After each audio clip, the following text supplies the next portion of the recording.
Hello everyone, this is Cassius speaking, and welcome to my channel American Experiences, where you improve your English through real life experiences. On this episode, I'm gonna share with you my experience using health insurance here in the US.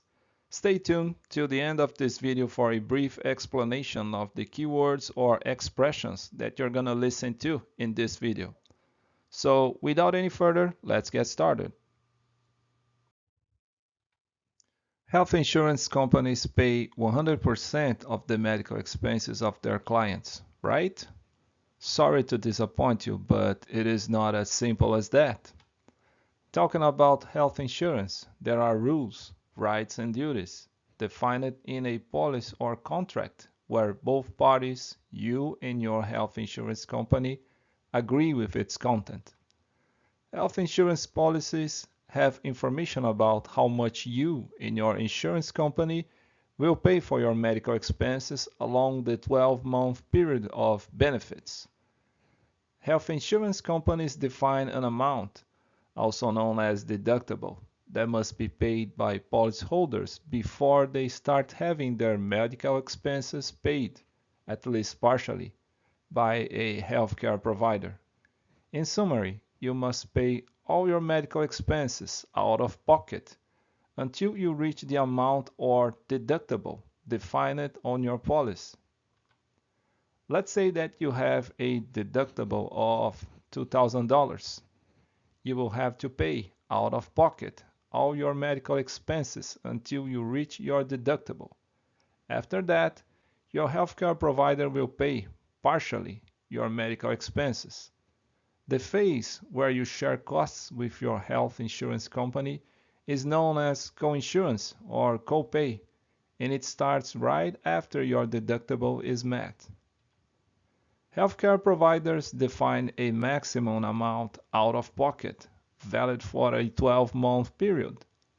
Once you reach it, in theory, you will have 100% of your medical expenses paid by your healthcare provider. In summary, when we talk about health insurance in the US, we talk about three phases. First phase, out of pocket, when you pay out of pocket all your medical expenses. Second phase, coinsurance or copay, when you start sharing expenses with your health insurance company. It starts right after your deductible is met. Third phase, maximum out of pocket, when 100% of your medical expenses is paid by your insurance company. Exceptions may apply. I've reached my annual deductible, which means that I'm sharing my medical expenses with my healthcare provider.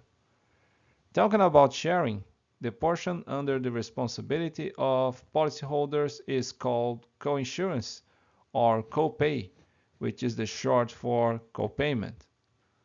What is the difference between coinsurance and copayment? Copays are flat fees that policyholders are required to pay after a medical service. So let's say that you have a prescription for an X-ray and you know from your healthcare provider that the copay for your X-ray is $100.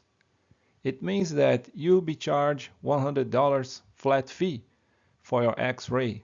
And it doesn't matter if the real cost of an X-ray is $200, $250, or even $300. Whatever, you will pay $100. As opposed to copays, coinsurance is a percentage of the cost of a medical expense paid by policyholders. So, using the same X-ray test as an example, let's say it costs $300 and your coinsurance is set to 20% for X-rays. So you will be charged $60.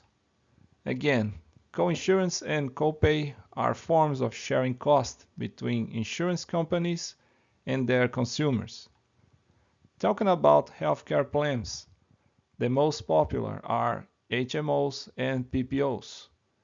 HMO stands for Health Maintenance Organization, and in this plan, your options are defined or limited by professionals and institutions that are part of your plan's network. Out-of-network services are not covered or paid by the insurance company. You can expect lower costs and very limited choices with HMOs. PPO stands for Preferred Provider Organization, and like HMOs, medical professionals are part of a network. They are called preferred providers. Out-of-network care is available, but it costs more to the insured. You can expect higher costs and more flexibility with PPOs.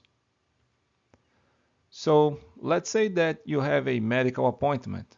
Once you're at your doctor's office, you will be required to present your insurance card, and usually you will not be required to pay immediately for the services provided to you.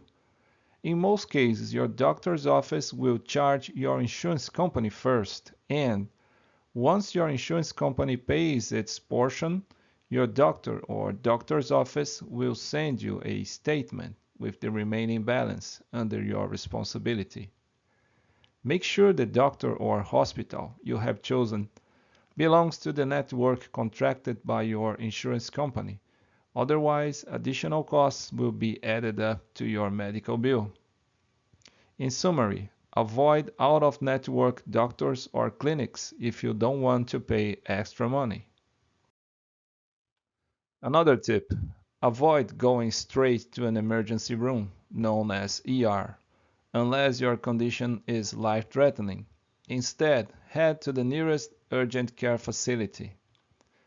Be aware that in case you go straight to an ER and after physical examination it is confirmed that your condition is not life-threatening, so your insurance will not pay for your visit.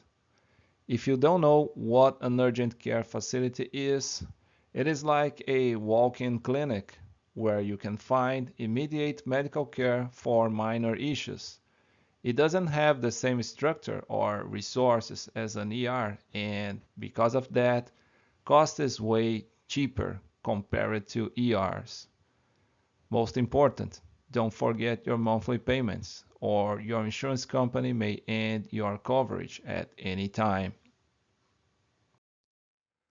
Talking about health insurance vocabulary, some of the key words are out of pocket, deductible, coinsurance, copay or copayment, maximum out of pocket, HMO or Health Maintenance Organization Plan, PPO or Preferred Provider Organization Plan, ER or Emergency Room, and Urgent Care. That's all for today. Thanks for watching this video. I hope you'll find it useful, and if yes, hit the like button and subscribe to American Experiences. See you later. Bye.